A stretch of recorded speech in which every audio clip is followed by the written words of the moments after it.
Au nom du Père qui me donne la vue, au nom du Fils qui me donne son regard, au nom de l'Esprit Saint qui me donne sa lumière avec la tendresse du regard de Marie, co-rédemptrice, sœurs et frères de la divine volonté.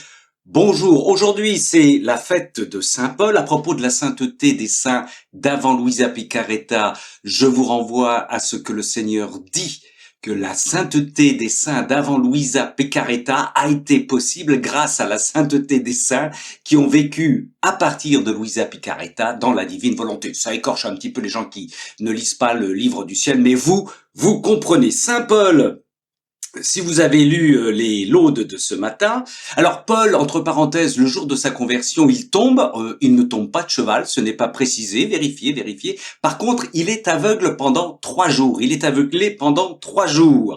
Et si vous avez lu, participé aux laudes ce matin, priez les laudes dans la divine volonté, mes amis, eh bien vous avez lu cette phrase, je te délivre déjà du peuple et des nations païennes, vers qui je t'envoie pour leur ouvrir les yeux, les détourner des ténèbres vers la lumière de l'empire de Satan, vers Dieu, afin qu'ils reçoivent le pardon des péchés et une part d'héritage avec les sanctifiés par la foi en moi. Actes des Apôtres 26.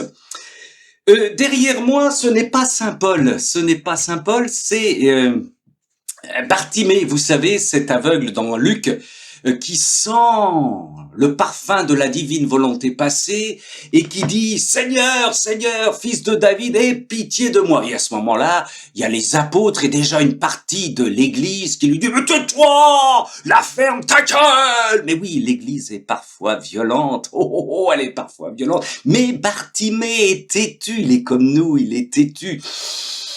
Le maître est là, je veux avoir accès à la divine volonté et évidemment le maître lui répond favorablement. On se calme, on se calme. Vous voyez, vous comprenez pourquoi certains et certains ne veuillent pas que j'aille témoigner dans les églises. Voilà. Alors, lettre de Luisa Picaretta, sœurs et frères, très courte, un petit bijou encore, toujours dans le même livre, bien entendu.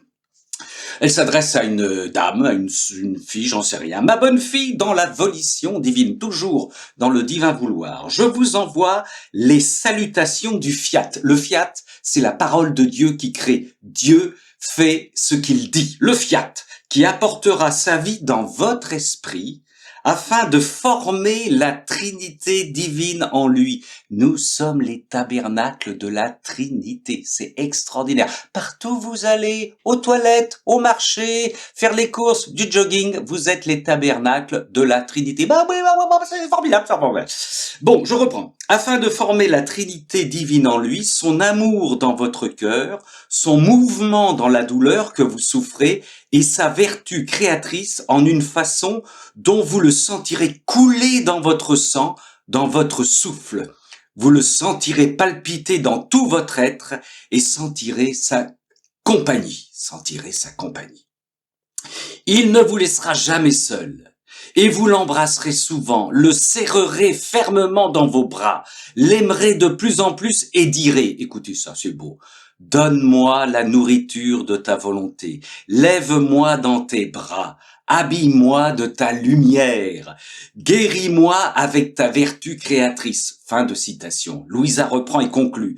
Regardez quel beau cadeau la volonté divine opérante vous envoie, car elle veut faire de vous une sainte, un saint, une sainte, un saint. Joie.